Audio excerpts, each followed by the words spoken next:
Hey guys.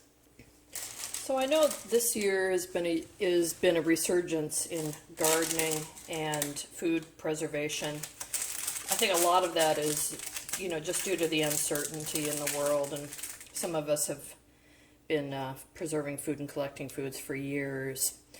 But I think this year, especially since COVID and the war in Ukraine and Russia and et cetera, it's just getting creepy.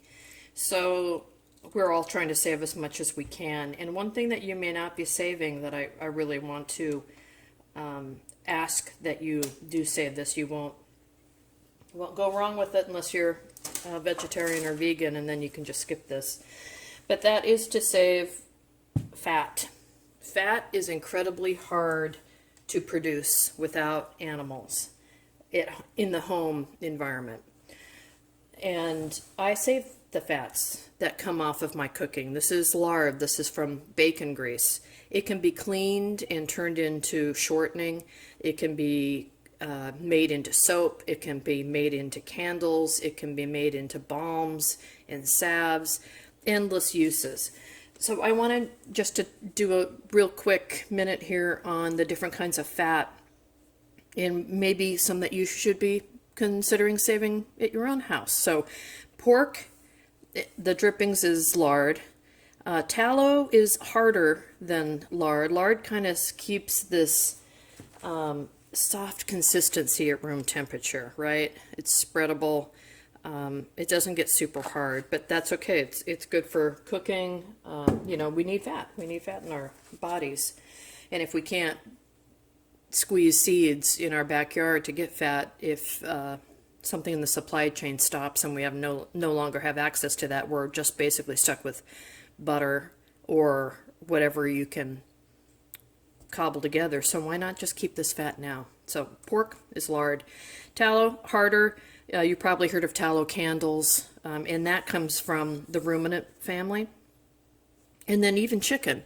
Schmaltz. Schmaltz.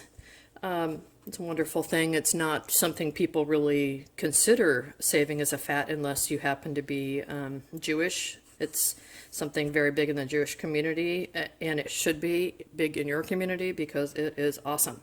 So, all right, start saving these. And what do? So you saw me pour bacon grease into this. I keep this vessel on the side of my stove, and I use it to cook greens, anything I want to stir fry. If I don't want to use coconut oil, olive oil smoking point is too low for me, so I use lard. Fill up a jar, put a lid on it, pop it in your freezer. It'll stay there for years and years until you need it. And if you want to clean it, I'm going to link a video I have on how to clean this and to get rid of that bacon taste, that bacon smell, and it will become white like snow. And then you can use it for your soaps or whatever. But the way it is right now, who doesn't like a little bacon in their greens when you fry them up real quick? It's a wonderful additive. I mean, come on, it's bacon. Again, if you're vegan or vegetarian, I'm sorry, skip this. I don't know how you're going to get fats if the stuff hits the fan, or maybe you'll change your diet. I don't know, but something for you to think about, right? So there you have it. That's how I do it. And let me know if you have any questions. Get to saving.